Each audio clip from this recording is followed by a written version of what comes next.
Because last week, Tuesday was a day off. So I'm actually writing our plans on slides because I want to make sure all the sections will cover the same exact thing. Because you know, our Monday section is ahead of us, right? So for you to cover the same material, what I did with them is correct the old assignment. Let me check. Did you all submit your work? I'm talking about old assignments. So let me check. I'm talking about data analysis. It shows that Giscard did not yet. Giscard, are you facing difficulties? Doctor, I solved them, but I did not submit. Okay, no problem. Can you try to submit just for you to get used to the idea? And you can submit after class, no problem. Okay, I'm just checking in case you have problems. Giuseppina? It shows that you started or you submitted part of it. Probably you still need to click submit. I don't know if she's with us.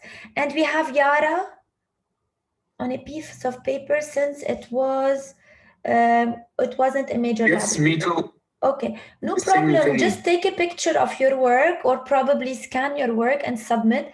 Since, yes, this assignment is not an official assignment, but eventually for the lab reports, and we're going to talk about the lab reports coming up, everything has to be typed, okay? So, Doctor, yes. excuse me. I'm not sure if I can find them because they are on Scratch. Okay. Try to find it because I would want to see what you did. But the most important thing is to go over the solution, okay? I already have a solution that I posted with the other section. I don't know if you agree with it, okay? For the first slide, which is significant figures, we did not correct it because it was easy and obvious. This one, we wrote the answers. I wish I can go with you through the details. Probably I can talk to someone, and this someone could be, let me check the users and ask you some questions. Let me talk to Zilla. Is Zilla with us? Hi, doctor. Hello, Zilla. So Zilla, for the ruler, what answers did you get? 4.3 plus or minus 0.05 centimeters. Okay. All right. So the error is the smallest subdivision divided by 2, and the smallest subdivision here is 0.5. Divided by 2, it's going to be 0.25. Okay, and then you have to round to 1 sig fig, and 0.2 is the answer, which means 1 decimal, 1 decimal. This is what the answer should be. Do you agree? I took the smallest subdivision to be 0.1, and then I divided it by 2 to get 0.05. Yeah, are we talking about the same ruler which is in here on my screen?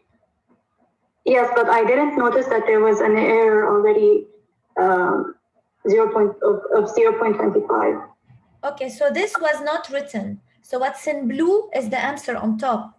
Do you see that the smallest subdivision is 0.5? So this ruler is different than the ruler you have at home. Did you see the difference? Yes. So this is not a regular ruler. So do you understand your mistake, Zilla? Yes, doctor, thank you. Okay, great. Clara? Yes. Yeah, what was your answer for the bathroom scale? 126.4 plus or minus 0.1. Any unit? I honestly put kilogram, but now I noticed that it's not. Okay, me too. I did not notice it was pound. A student told me, so I did the same mistake as yours. Clara, what about this one? What was your answer for this one, for the temperature? It's 33. Then the error is 0.5, so I should add a decimal for the temperature. So it's 33.0 plus or minus 0.5 degrees Celsius. All right, so you agree with the answers, okay? Yeah, I was supposed to hide the answers, but I think it's okay. As long as you have the answers, it's good. I'm gonna post those answers again. So if you go to Blackboard, the folder called data analysis, I'm gonna post the answers there, okay? Yes, Mia, go ahead. You had a question? Yes, doctor. First of all, why did we round 0.25 to 0.2? All right, so Mia, basically a lot of students would say, since I have a 5, I'd rather round up. So it's gonna be 0.3, right? But again, if you really think and look into the data analysis, the statistical rules to follow, every time you have a 5, you look for what's remaining. If it's even, you keep it. If it's odd, you round up. And this is how the rule is. But basically, this is a conventional rule, like there's no rationale behind this rule. It's only to make the 5, 50% keeps, 50% round up. You see what I mean? So if you don't like the rule and you want to round up, I think it's not a big deal because it's less likely for you to end up with this situation, you know? But this is the rule. If you have 2 and 5, 2 is even, you keep it. If you have 0.35, 3 is odd, you round up. Okay, probably we've never discussed this rule before, and your question is very legit. Okay. Doctor. Okay, yes. Doctor. I got 4.4 centimeter. يعني كتبتها هيك. غلط. No, it's not wrong. You don't have to agree with 4.3.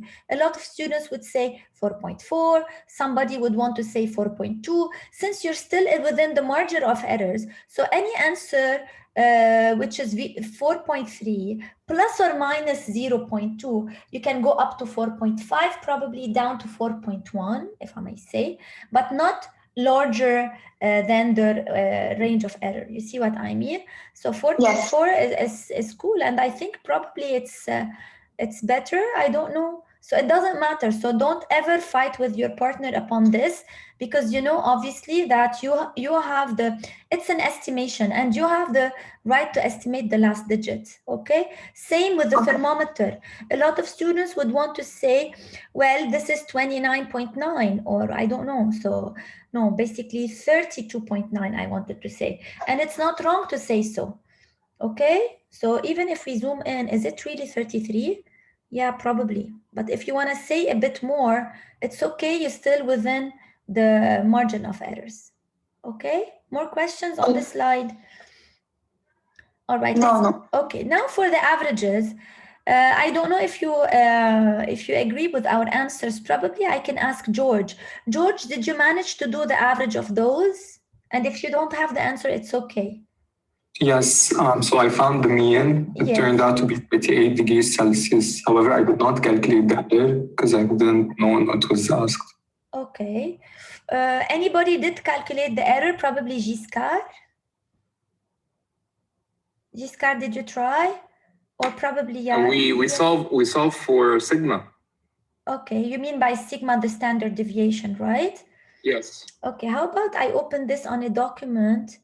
I can, on an app, I can write on a preview. So you did sigma, and let me see what sigma. So this slide, I need a pen. So what you did is sigma, and your sigma is equal to how much? I mean sigma over radical n, the RMS. Yeah, radical n. Radical. I used the calculator, so I calculated sigma over radical n. Okay, yeah, this is what I usually do. So what's your final answer? Doctor, I told you I solved them on Scratch. And you lost the Scratch. Yes. Okay, that was you, Giscard. All right, it's okay. Probably, I don't know, Mia or Yara can give us the answer. I didn't do the error, but I will try on the calculator. Okay, what about Yara? Yara got exactly 0.07. All right, so apparently Yara agree with our answer. I don't know about the others. Yara, what was your mean? The average, I mean. Is it the same? All right. So now, Yara, I can see that you have 2 decimals for the error and 2 decimals for the average. A few minutes ago, I think George told me that he got 38, right? George, be careful. It has to be 38.00. Eventually, you have to add more decimals due to the fact that your error actually shows you 2 decimals, okay? Zilla, you have a question. It was about the decimal places. I also got 38 because of we have 3 significant figures, but I didn't do the error, so I didn't know we had to leave 2 decimal places. All right, so next time you do the average, don't round it. Wait until you get the uncertainty, then round accordingly, okay? Doctor? Yes. Shouldn't we leave only 1 decimal place since the temperatures are given only have 1 decimal place? Yeah, I can see exactly what you mean. But why, think again, why are we doing averages? We're doing averages because the end result should be more precise than all the answers. If you're doing any random calculation, your calculated values cannot be more precise than the actual values, right? But here we're doing averages. And there's a very important item that tells me how precise my measurements are. If I keep on doing the same exact trial again and again and again, and I don't have a lot of scattering, this shows that my standard deviation is very small and my average is more precise than all the other values. All right. And it's a surprise to see that the average is more precise. And if my measurements are actually closer, I mean more precise, you know, if they are closer to each other, let's say, so this is 37.8, it's really deviated far away from the average. Let's say I don't have this value. You will end up with a result that is even, an error that is even smaller and an average that is even more precise. So the precision of the average is basically not the same precision as each measurement alone. It is supposed to be bigger precision and therefore more decimals, because this is why we do the average. Unless the values you measure are scattered with a very big range of scattering, this is where your average will be less precise. Do I make sense to you? George, was it George who asked the question? No, Giscard. Yeah, Giscard. Do I make sense to you that why the average cannot have the same precision? It's usually more precise and sometimes less precise. It depends on the scattering of your points. And by scattering, I mean the points are, you know, everywhere around the average, okay? So imagine you take the same measurement again and again, and every time you have some random value, so the precision is very low. Probably you'll end up with 1 sig fig, not even 3. Okay, you would say the temperature is approximately 40. I cannot give more precision because the values are so random. So it depends on the system, it depends on the measuring tool. So no, the average cannot have the same precision. It depends on the scattering. Scattering, basically standard deviation. To find the error, we do standard deviation divided by radical n. All right, I hope this is clear. Now this one. Anybody calculated R? Probably I can try with Naya or Gael. Yes, No, Naya. I did it, but I'm not sure of it. It's okay, it's okay. What answer did you get for R? 159.84. Okay, how come the other students got this? They simply did, all right, they converted milliamperes to amperes. Probably this is wrong, by the way. Yeah, maybe I didn't convert. I know. No, until you got 159, they got 158. So basically somebody has a tiny calculation mistake. Did you say 159? All right, I'm gonna try to use the calculator here. Although every time I use it, I get something weird. 3.2 divided by, instead of 20.02, I'm gonna say 0.02002. And the answer is 159.84. Oh my God, so this is wrong. So 159.84, I'm gonna write it down. Can I type? Yes, I can. So 159, remind me, 0.84, was that the answer? Ohms, and this answer is wrong. Oh my God. So you see, we posted a wrong answer and your answer is right. What about the error? The error, I got 2.13 times 10 to the negative 3. All right, if I need to round to 1 sig fig, because you know the error has to be 1 sig fig. So the error in your case is, say it again, 2.13 times 10 exponent negative 3. Okay, so 0.0022 ohms. Yes. All right, I'm gonna throw all the other digits. Anybody did actually find the error on R? You got 5, Clara, you got 5. Yes, I got 5 too. Okay, so listen up. I'm gonna solve this by hand and post the answer fully. I remember showing here the students how I did the calculation, but I never gave them the answer. I said this is the function you have, and you do the derivative of r with respect to u, then you do the derivative of r with respect to I. Naya, probably you can plug in the values again. Let me see what answers do we have. Probably I cannot take a screenshot insert here with this app. So yes, so to do the derivative of r with respect to u is the actual x, so it's 1 over I, and the derivative here is minus u over I squared because the x is in the denominator. Plug in the values again and make sure you answer with 1 sig fig, and make sure I is actually in milliamperes, in amperes, and not in milliamperes. Yeah, so Gael forgot to square each, or probably I squared. So how about you try it again? I'm gonna try it myself again, since already we have an answer that is wrong, that is here, and round accordingly. If the error is no decimal at all, it means that this value must be rounded to no decimal at all. So let me write on a paper that I need to post the answers. So let me write that I need to post the answers tonight for you to check your work, and probably write an announcement about it, because I want you for real to check your work, okay? So that's it for the assignment of data analysis 1. Anybody has a question, or can we move on? Shall we move on? All right. If you have anything that you want to discuss again, please let me know by email or any text message. Now back to our plan. Correct the old assignment.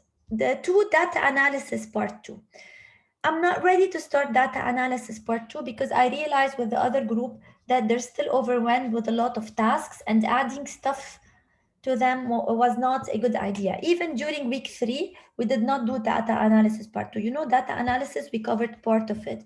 We did one measuring tools, we did averages, and we did calculated value. We did not do any attempt of graph skills. All right, so which can wait for a week or 2. Now let me start with projectile motion, discuss the theory. It's simple, something you already know from high school, and then the experiment and the lab report. And hopefully you will not have to deal with confusion like the other section. And I'm really sorry you had to go over, like, to listen to all their questions on WhatsApp, and especially that you were not involved in the experiment. I know this is somehow weird, and I didn't like it, but we have to survive this. Okay, it made me super scared. Yeah, I know, because you don't know what they're talking about. All right, so projectile motion is your first lab. The outline, what is projectile motion? Kinematics equations. Look at my smile now, the velocity vector, range and height, because this is what we actually care about. This is our objective. And eventually what happens when we have air resistance. All right, so I started projectile motion. We don't have to read the text, but the most important things we need to think of, that this is the curve, how it looks like. This is called a parabola. It's called projectile motion, and it's due to, all right, it doesn't say yet. The most important thing you need to keep is 2 simultaneous and independent rectilinear motion. So along the x-axis you have a motion, along the y-axis you have a motion, and the 2 are simultaneous, meaning happening at the same time. And thank you for stressing on time. Let me type time. And it means happening at the same time, and I'm going to explain through the equations in a moment. And they are independent. So what's happening on the x-axis has nothing to do with what's happening on the y-axis. You can simply look at the shadow on the floor as an independent motion, and look at the shadow on the wall as an independent motion, okay? Now I'm gonna start with the acceleration. Everywhere throughout the projectile motion, the acceleration is the same. On the top, as you go up, as you go down, the acceleration is always vertical, down, and it's equal to the gravitational field strength, which we're gonna take to be 9.81 meter per second squared. Okay, that's talking about acceleration. Now, if I need to discuss the kinematics equation, I'm going to start in general. The kinematics equations are those, okay? In other words, if you have any motion, let me pick red, where the acceleration is equal to a constant, I'm going to say that I can apply those equations. V is the velocity at any instant. V0 is initial velocity. A, acceleration that is constant. T is time. Delta x is displacement along the x-axis. You can simply put instead delta y if you want your displacement to be along the y-axis, and so on, okay? Here I have two motion, one along x, one along y, okay? Now back to the acceleration. Do I have any acceleration along the x-axis? Probably I can ask, all right, so Yara Clara said no, and I want to keep your names next to me. All right, so yes, you're saying that the acceleration along x is actually 0. Now, how about the acceleration along y? It is equal to minus g. Awesome. Okay, so it's equal to minus g. I'm gonna apply this in here. I'm gonna now create two boxes that I will call kinematics equation. One box for the x-axis, one box for the y-axis. The one for the x-axis, I'm gonna cancel all the a because no a along the x-axis. Now v is gonna be equal to v0, meaning v is constant. V is equal to v0, meaning v is constant. In other words, I don't really need those. I'm only left with these two that will end up being the same. Think about it. V is the same as V0. So V0 plus V0 over 2 is actually V0 times time is the same as this one, which means I don't need this equation anymore, which means I'm only left with this one. This is all you need to know for the x-axis. For the y-axis, you need them all. You simply need to replace a by negative g. Okay? And please replace x by y. However, for all the different kinematics equation you wrote for x and for the y, be careful, V0 is not the actual V initial. You have to replace it by the x component for the x kinematics equation and y component for the y kinematics equation. So I want you to look at the components here. This, and probably use purple, this is Vx, okay? V0x actually. And this is V0y. So your actual V0 is at a certain angle. If you're lucky, the angle is 0. Otherwise, you need to break it down into V0 cos and V0 sine and replace it under V0. Now, let me see if this makes sense. I'm gonna take always my x initial to be 0. So take the motion to start from the origin. So you will be left with this equation. This means only what's happening to the v, like the x component. So those two, I suppose, are okay. You're okay with that. And I'm going to take y0 to be 0 because my motion is going to start from the origin. So I'm going to be, delta y is v0t. This is v0t plus half at squared. Simply replace a by negative g. Okay. So, and this is vy. And if you want to do the Vy squared, go ahead, but no need. All right, this is only in case you don't have time. By the way, the only common parameter between those equations, let me say those equations, and those equation is time. So if you ever find time to be 2 seconds, for example, you can use it as 2 seconds for the other ones. Remember, the motion is happening, for example, as the ball is flying along the projectile motion. Let's say time here is 2 seconds. Along x, it's 2 seconds. Along y, it's 2 seconds. Here, the time is 3 seconds along x and along y as well. Fine. So time is the same.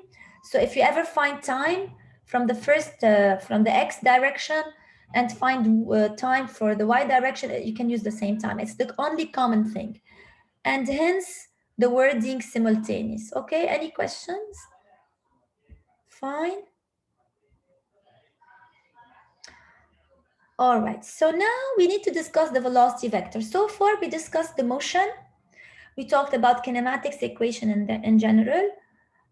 We had to discuss acceleration and initial velocity. Now we need to discuss the velocity, not only initial, all over the whole thing.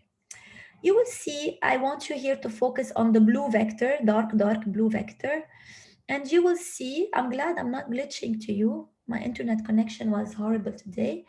So you see the dark blue vector is always tangent to the motion. So it curves along the motion and then down. You can break it down into X and Y component, X and Y component, X and Y component. All right. Let's focus on the X component only and probably use a thin pen.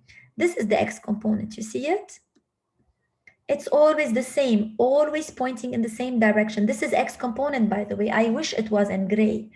This is X, always pointing in the same direction. If you really think about it, it's also constant. It doesn't increase in size. It doesn't increase in anything. Okay, you guys, I need to come back. Just give me a second. I will stop recording and I will resume recording. All is well. All right, so can you hear me? Yes. All right, you see the X component of the velocity vector will never ever change. Can you tell me why?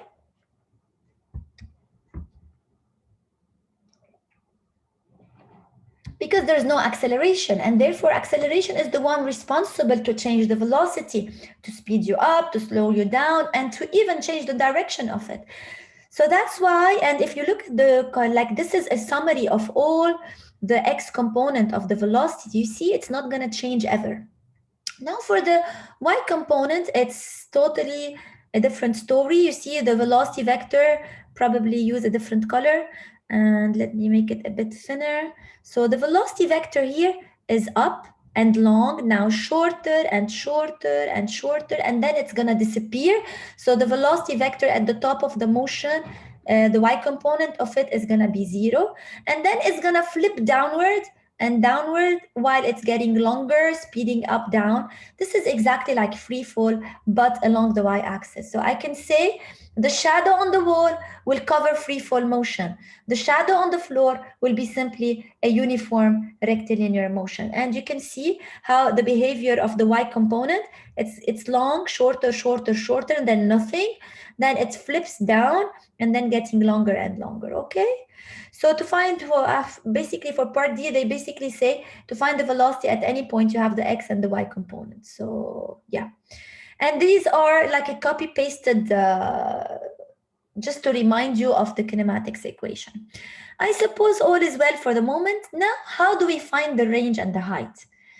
Let me start by defining range and height and probably listen to you for a bit because nobody wants to listen to Jessie for the whole time. I can ask Rita. Rita, I want you to try, and it's okay if you cannot, to define range. What is range?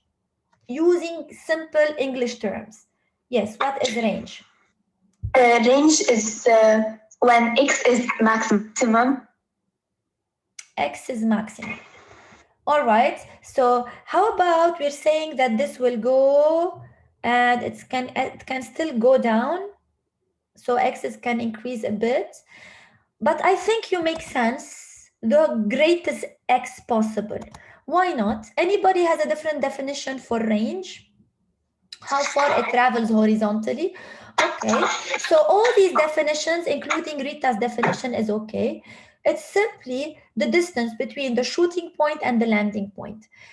Some people are saying y equals 0. Yes, this is an excellent mathematical definition. So y is equal to 0 at this point. Okay. Now I would probably ask Giuseppina. Am I saying your name right, Giuseppina?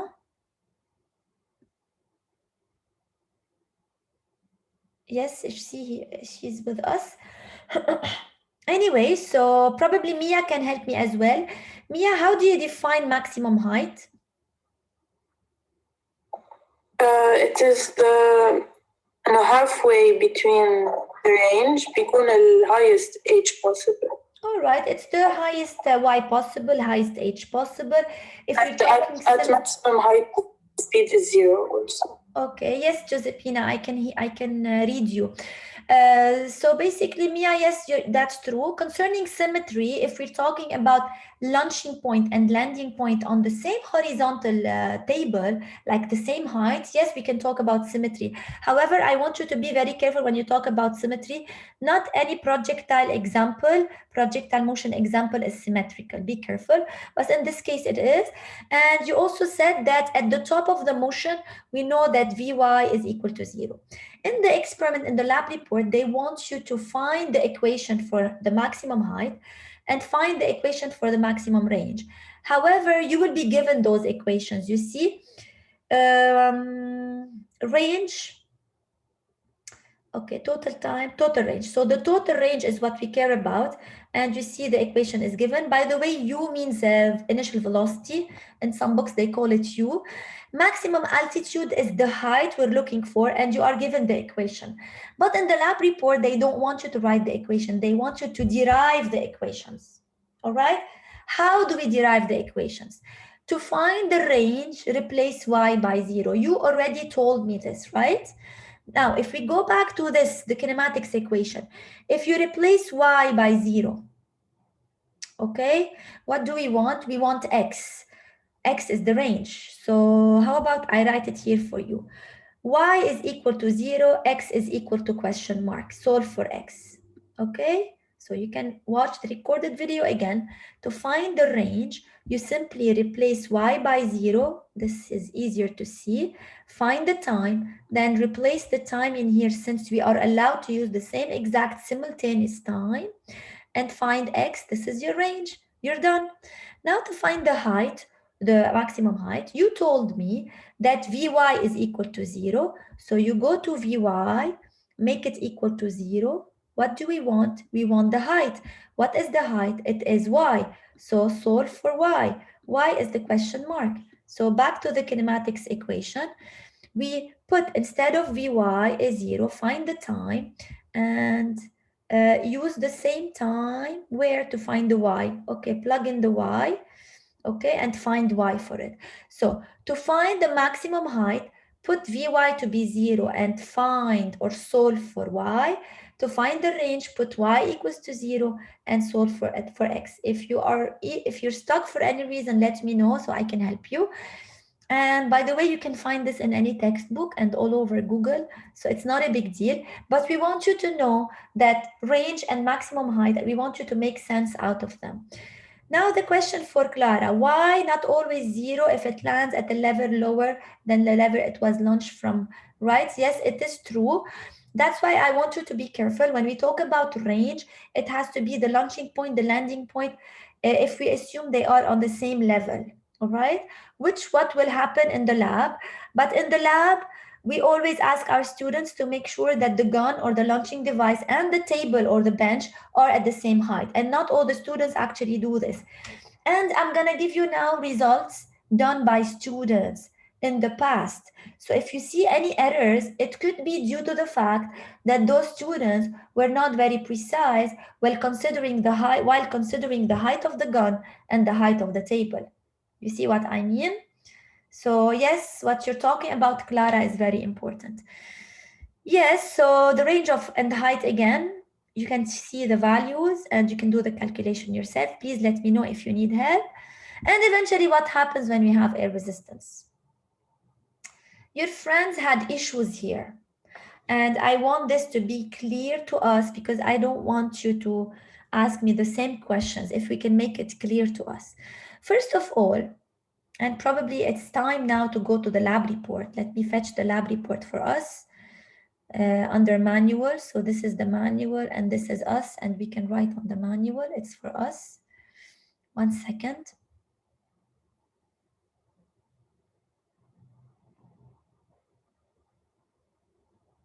All right. So I'm gonna jump to projectile motion. Maybe the theory first so you can have an idea.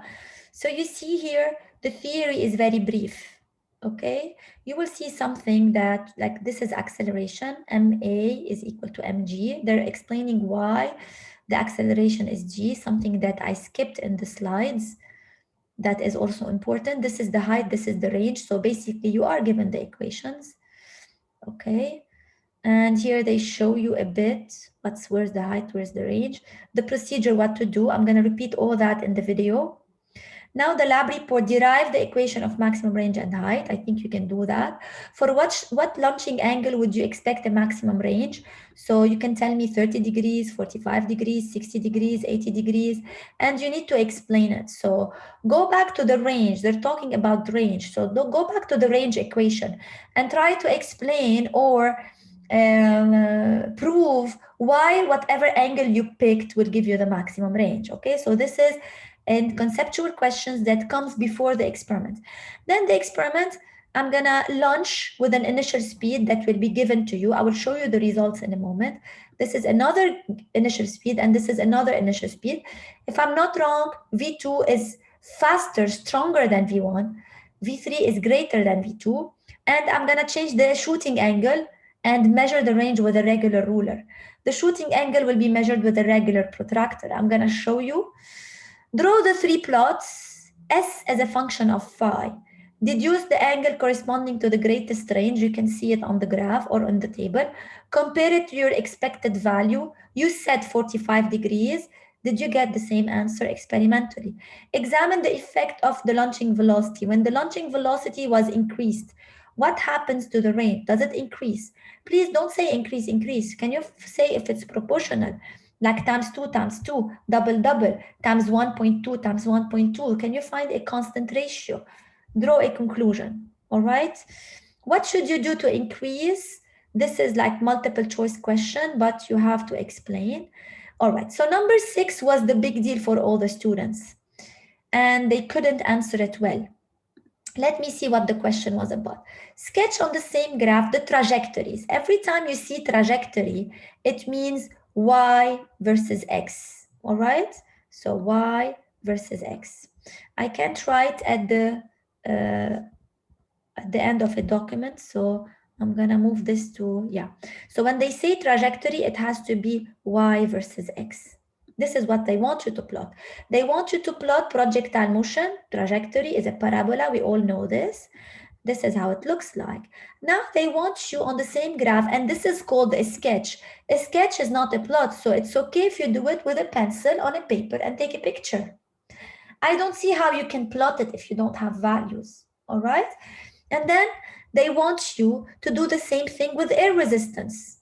With air resistance, probably it's gonna go farther, it's gonna go lower, it's gonna go lower and closer, probably higher, I don't know, think about it. But then they want you to write the new equation of motion. Equation of motion is x as a function of t and y as a function of t.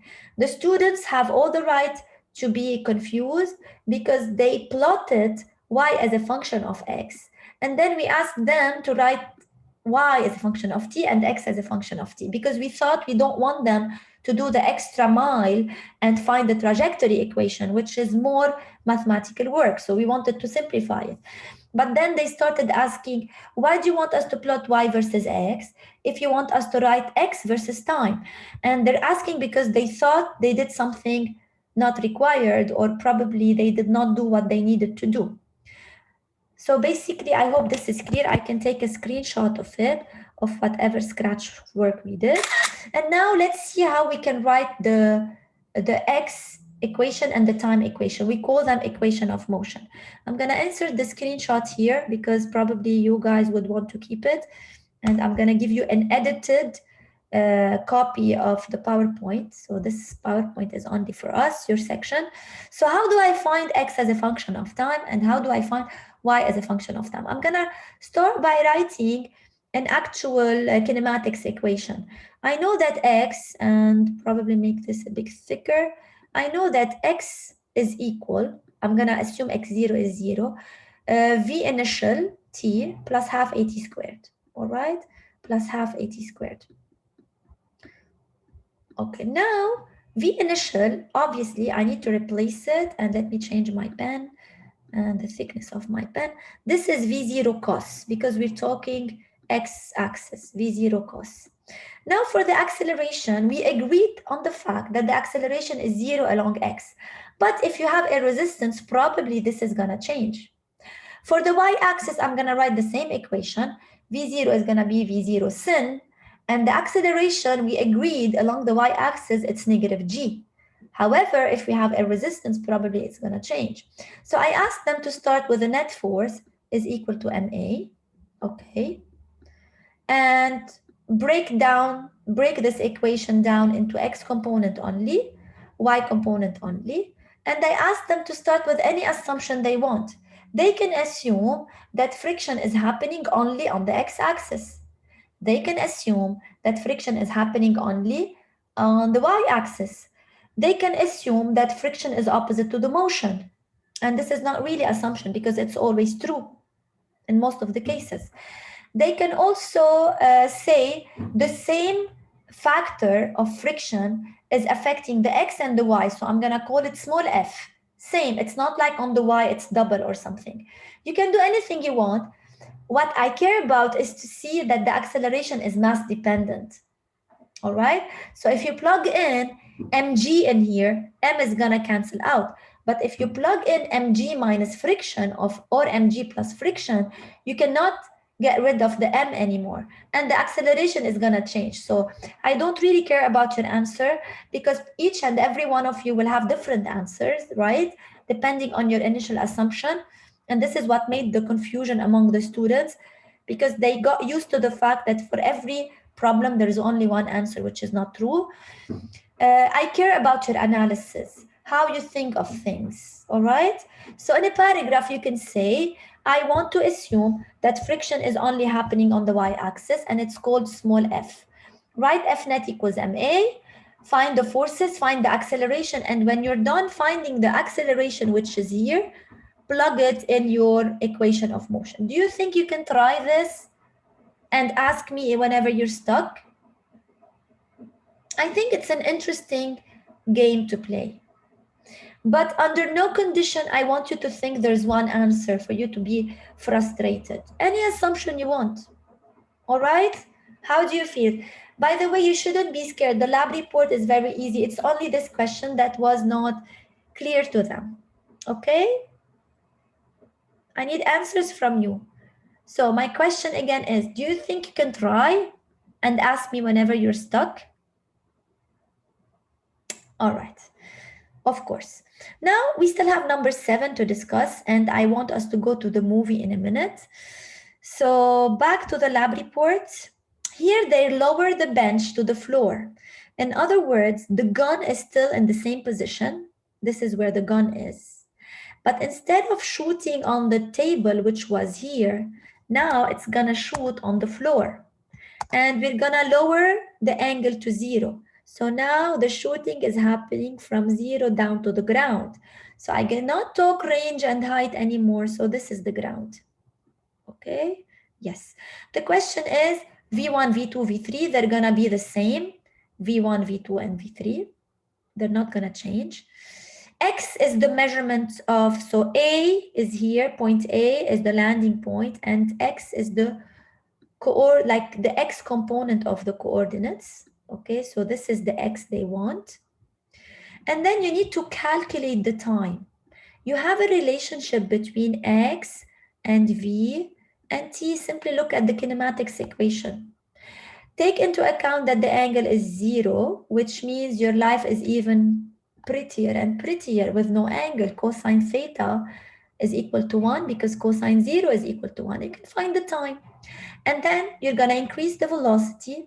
Hopefully the X is going to increase with it. It makes sense to me because the stronger the shooting, the farther it goes.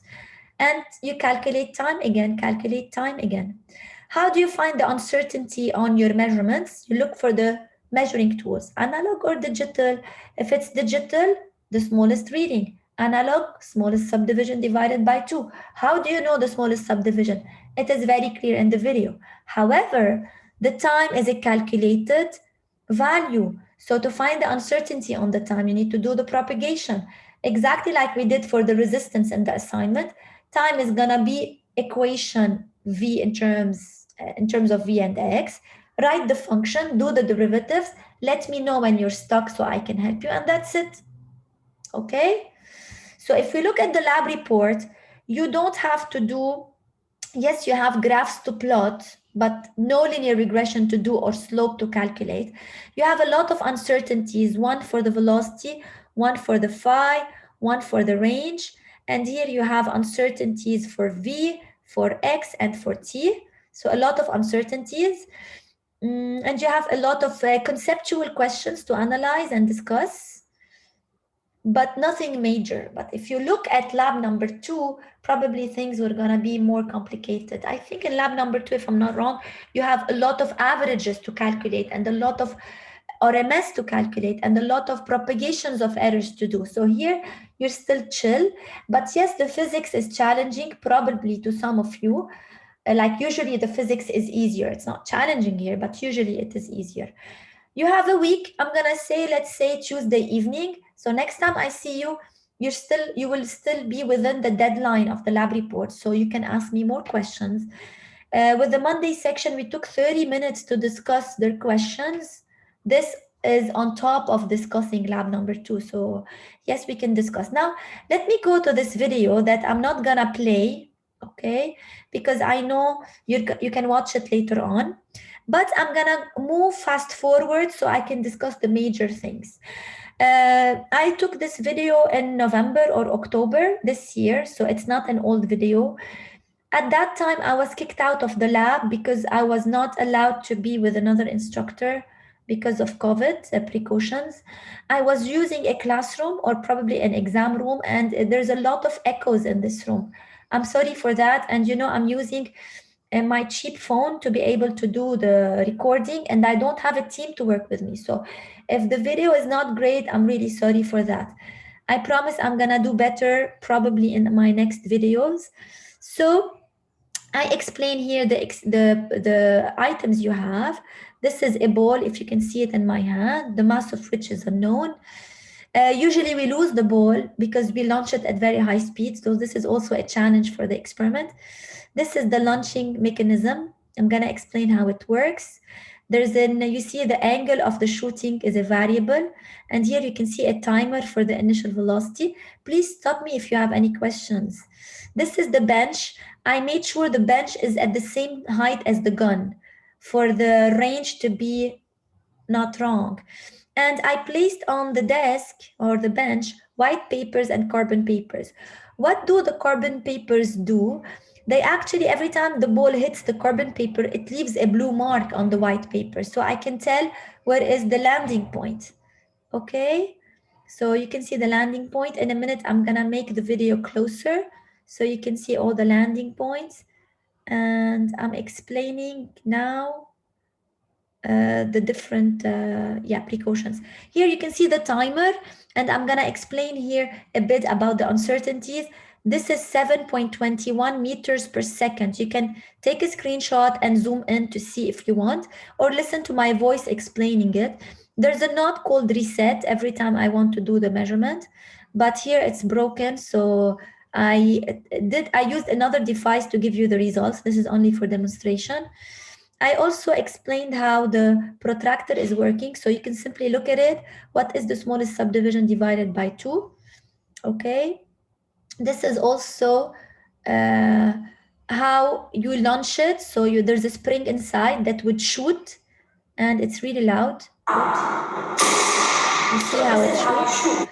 So you see how it shoots. So you have different speeds. The speeds will be given to you. So this is supposed to give me 0. It's not. It's okay. These are very heavy material. That's why we use them all the time. We break them eventually.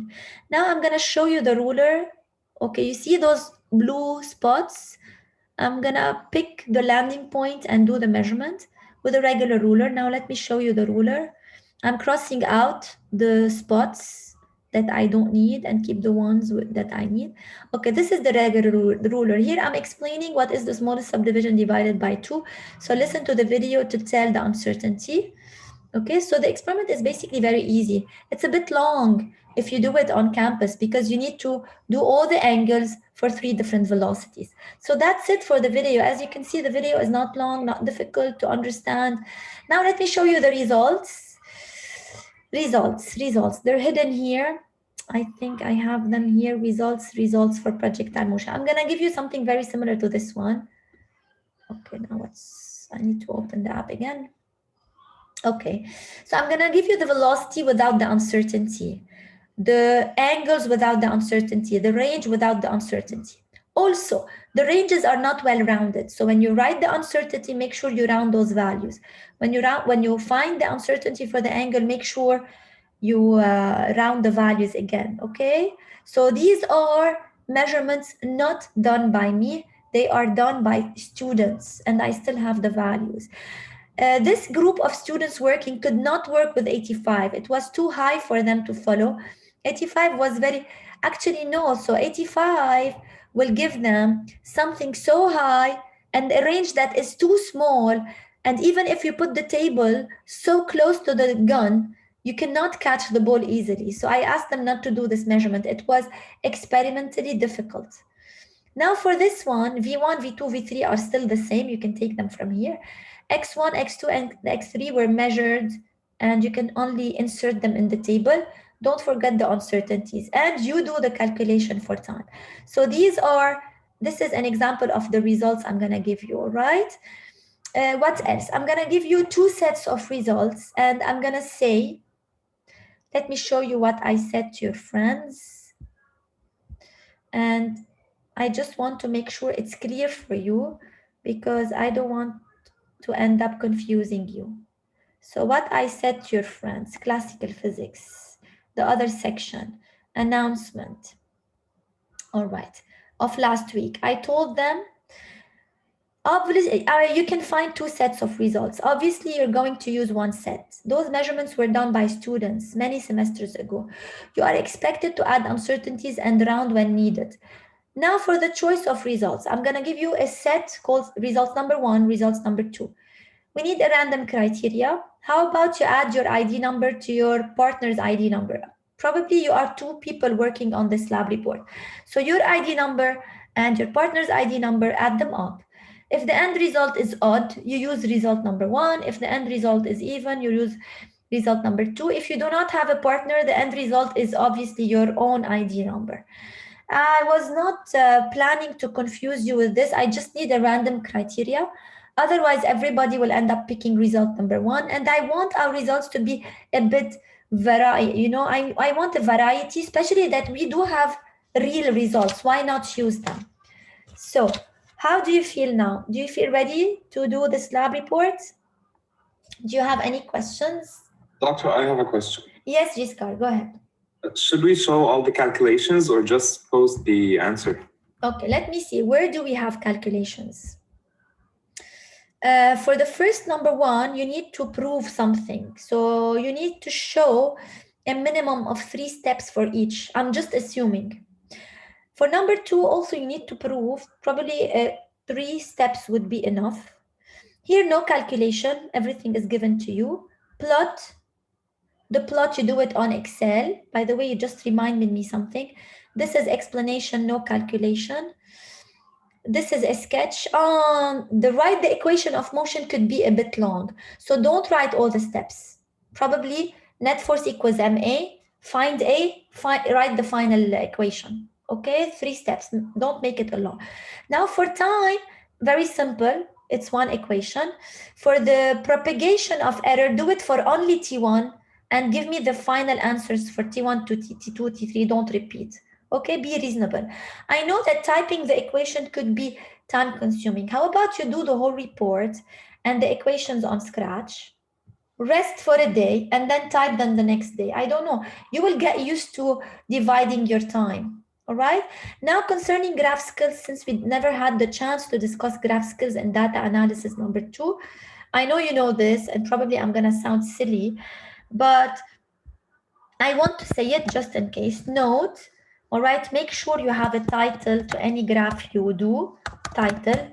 Make sure you label your axis, both axes. Make sure you add units. Make sure you have a legend. I don't know if needed, or a scale. No need for a legend. If you can write the legend under the graph. Make sure you use scatter. I mean by scatter, you show the point before you join, because if you join with the best fit, we won't be able to see the measurements. And now concerning best fit, I'm gonna leave it under question mark. In the case where you need to plot and to show the projectile motion, yes, a simple line will be enough. All right, right click on the points and add the best fit. It doesn't make, it's not a big deal. And if you don't know how to do that on Excel, probably it's the right time to start learning. Now that you have a lab that is not time consuming, plotting stuff, it would be a right time to learn this, okay? Now back to your question, can the graphs be drawn on a graph paper? It's less time consuming.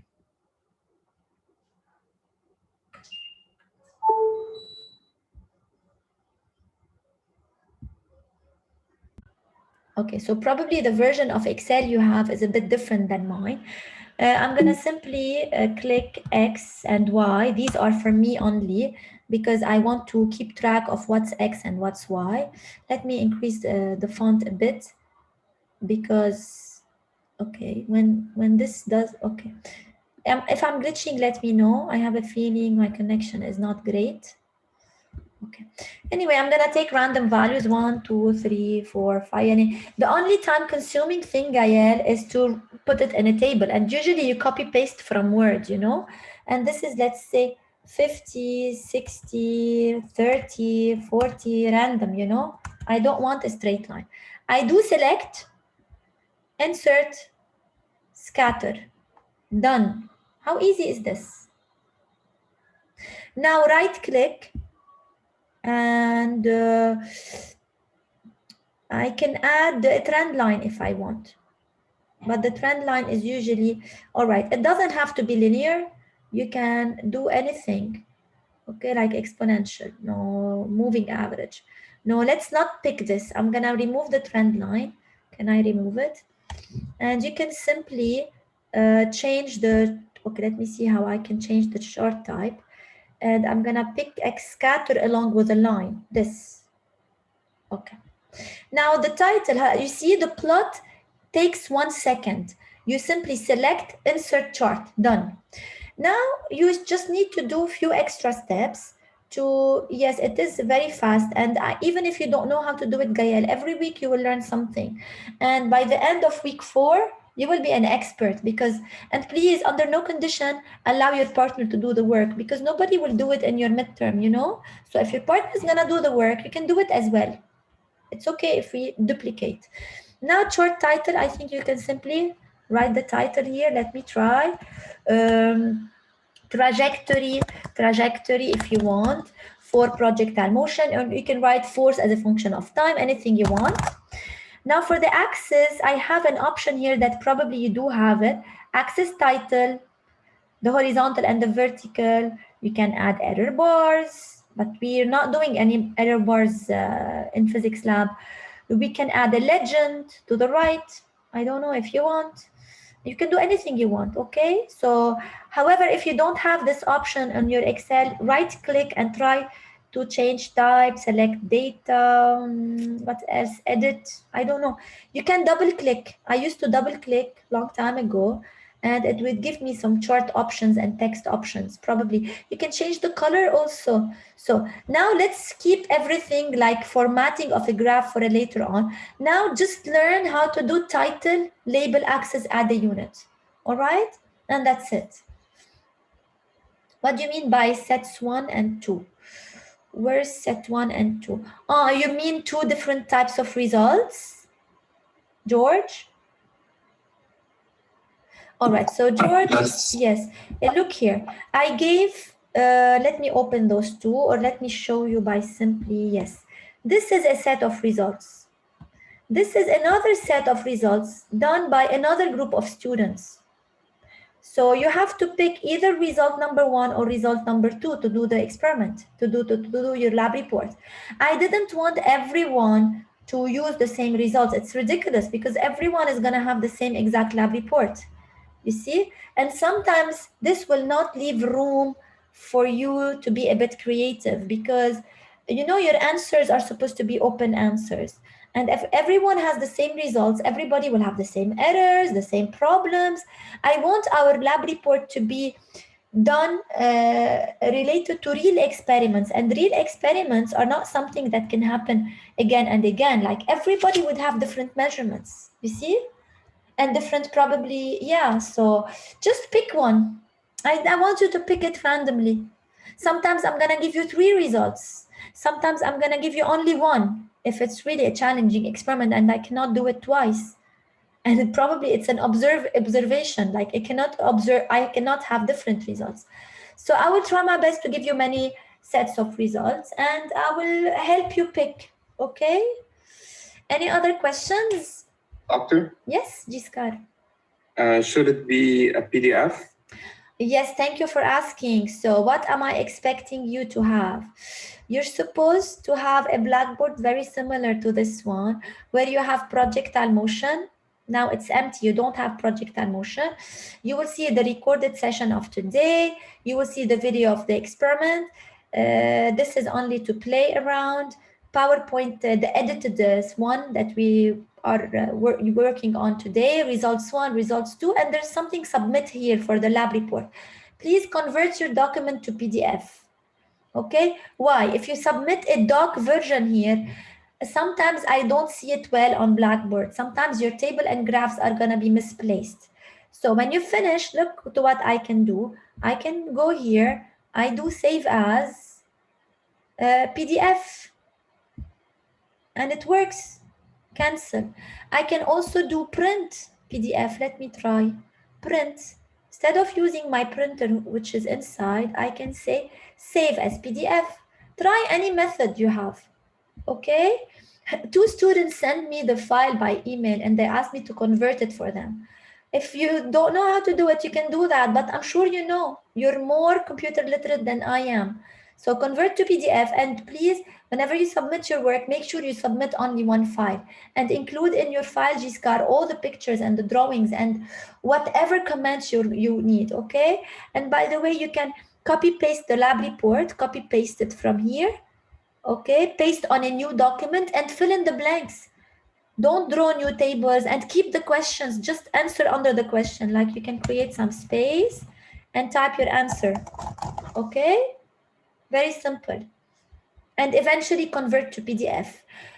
And if you are 2 partners, make sure to keep a copy for you, a copy for your partner, and under names, write both names, and each student will submit a copy. It's okay. I'm not gonna grade twice, but it's easier for me to see that both of you submitted.